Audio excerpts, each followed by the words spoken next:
कल भी हमने समझाया था कि ये बाज़ार क्यों गिरेगा और इसके बाज़ार के जो रीजंस हैं गिरने के वो क्यों हैं, क्योंकि बाज़ार के सभी बड़े सेक्टर्स ने या तो थकान दिखाई थी या फिर कुछ ना कुछ दिक्कत दिखाई थी।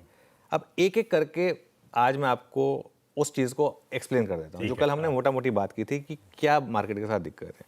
मार्केट के 4 बड़े पिलर्स हैं बेसिकली। सबसे बड़ा पिलर क्या है मार्केट का? बैंकिंग। सबसे ज़्यादा वेट इसी इंडेक्स का है, सबसे ज़्यादा दिक्कत यही है। अच्छा, क्यों अच्छे नंबर पर भी बैंकिंग स्टॉक्स गिरे हैं? फॉर एग्जांपल आईसीआईसीआई बैंक अच्छे नंबर्स पर भी नहीं चल पाए। आप बॉन्ड यील्ड देखिए और आप उसमें जोड़िए बंधन बैंक की कमेंट्री, आगे जाकर क्रेडिट कॉस्ट पर बड़ा इंपैक्ट आने वाला है और उसका इंपैक्ट नेट इंटरेस्ट मार्जिन पर आने वाला है। ये मार्केट को एक रिस्क लगता है इस वजह से। अब देखिए, ये सब थ्योरीज होती हैं, हो सकता है कि ना प्ले आउट हो, लेकिन जो आपके पास डेटा होता है उसके बेसिस पर आप एक डिसीजन लेते हैं। इस समय ये डेटा पॉइंट्स है और ये मार्केट एक डिसीजन ले रहा है। एचडीएफसी बैंक सबसे खराब नतीजे यहाँ पर और शेयर ऑलमोस्ट 52 वीक लो पर है। इनफैक्ट इस स्विंग में अगर 52 वीक लो हिट कर दे तो मुझे हैरानी नहीं होगी। और यही कारण है ना, हमने ना पिछले कई दिनों से ना एचडीएफसी बैंक को टोटली इग्नोर मारा है। बहुत टाइम और एफर्ट वेस्ट होता है। मतलब क्या इसमें 15-20 मिनट की रिसर्च करके क्या फ़ायदा है? ढाक के 3 बात स्टॉक वहीं का वहीं है, ले देकर वहीं जा रहा है, तो इसके लिए ठीक है। आईसीआईसीआई बैंक एक लौता नंबर था जो एकदम क्लीन नंबर था, लेकिन यहाँ भी ब्रेकआउट नहीं आ रहा। आप देखें, अगर पिछले 2-3 दिनों से नंबर्स के बाद से रोज़ 1460-1470 पे खुलता है, रोज़ नीचे आ जाता है ये स्टॉक।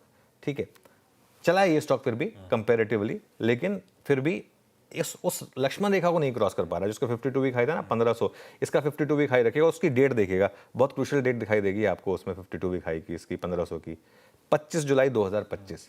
वो कब था आशीष? आज है 23 जुलाई 2026। हाँ। तो टेक्निकली कल, और क्योंकि इस 25 जुलाई को सैटरडे है, तो ये पिछले साल, मतलब कल अब जब हम बात कर रहे होंगे तो 1 साल हो चुका होगा। 1 साल पहले इसने, अब इसका 12 महीने का चार्ट रखिएगा, 1 साल पहले इसने 52 वीक हाई लगाया था 1500 का।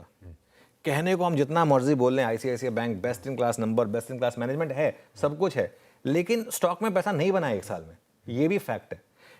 पैसा गया नहीं है, कम से कम ये मैं बात मानता हूँ, लेकिन बना नहीं है। तो कहीं ना कहीं, और इस बीच में अर्निंग्स कितनी इंप्रूव हो गई हैं, तो एक तरीके से वैल्यूएशन नीचे आ गई, लेकिन फिर भी स्टॉक चलने को तैयार नहीं है। तो क्या मार्केट को सता रहा है ये नहीं पता। ठीक है, एसबीआई क्यों? क्योंकि नतीजों से पहले का थोड़ा सा डर है। पिछले क्वार्टर के नंबर्स इनके एकदम हॉरर शो था, मार्केट को अभी भी लग रहा है कहीं दोबारा ना हॉरर शो रिपीट कर दें, इसके लिए आप देखें तो वो रैली कोई भी चलती नहीं है। प्लस एसबीआई फंड्स की काफ़ी फीकी लिस्टिंग हुई, जो हमारे लिए सरप्राइज नहीं था, बहुत लोगों के लिए भले ही सरप्राइज रहा हो, हमारे लिए बिल्कुल सरप्राइज नहीं था, क्योंकि हमने तो एसबीआई फंड्स पे एक साफ व्यू लिया था कि अच्छा आईपीओ नहीं है ये, तो वो ऑलमोस्ट इशू प्राइस पर आ गया आप। ठीक है, तो ये तो गया पहला सेक्टर। दूसरा आईटी, आपका दूसरा सबसे बड़ा सेक्टर। यहां पर एक सेंस बन रही है और ये थ्योरी है अगेन कि ये जो रैली थी वो वापस फेल हो रही है। हमने परसों व्यू लिया था एक कि अब आईटी में प्रॉफिट बुक कर लें। 2 दिनों से अगर आप देखें, जो आईटी में रैली हुई थी वो क्यों हुई थी? क्योंकि कोरिया में गिरावट हुई थी, चिप शेयरों में गिरावट हुई थी, एक reverse AI anti AI trade play हो रही थी। 2-3 दिनों से वो एआई रैली फिर शुरू हुई है। मंगलवार को गैप अप में हमने व्यू लिया था कि अब यहाँ पे प्रॉफिट बुक कर लें और साइडलाइन पर बैठें। तो ये हो गया आपका आईटी। अब फार्मा बड़ा सेक्टर नहीं है, लेकिन कम से कम चल तो रहा था, एक आपको एक ऐसा मूव तो दे रहा था जहां पर आप छुपने की जगह ढूंढ रहे थे। अब यहाँ डोनाल्ड ट्रंप की नज़र लग गई कल, और कल एक्सीडेंट हो गया। अच्छा, कल बहुत लोगों ने कहा ये न्यूट्रल है, नहीं गिरेंगे स्टॉक। भाई साहब, क्यों नहीं गिरेंगे? एक बार तो गिरेंगे। हमने एक व्यू लिया था कि एक बार तो गिरेंगे। हाँ, हो सकता है कि लोअर लेवल पे मौके मिले आपको, लेकिन एक बार तो नंबर्स गिरेंगे। और आज डॉक्टर रेड्डीज के भी खराब नतीजे हैं, उसका भी एक इम्पैक्ट आपको देखने को मिलेगा। अब सिर्फ बचे हैं ऑटो और एफएमसीजी जैसे सेक्टर्स, जहाँ पर लोग छुप रहे हैं। और ये अब इशू क्या है कि ये वो टेल एंडर वाले सेक्टर्स हैं।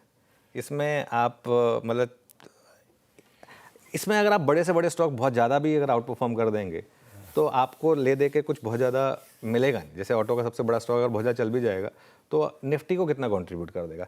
लेकिन कम से कम ये 2 सेक्टर्स हैं जहाँ पर आपको एटलीस्ट छुपने की जगह होपफुली वो ठीक कर दिया गया हो। हाँ, तो ये बेसिकली आपका अरिथमेटिक हो गया मार्केट का।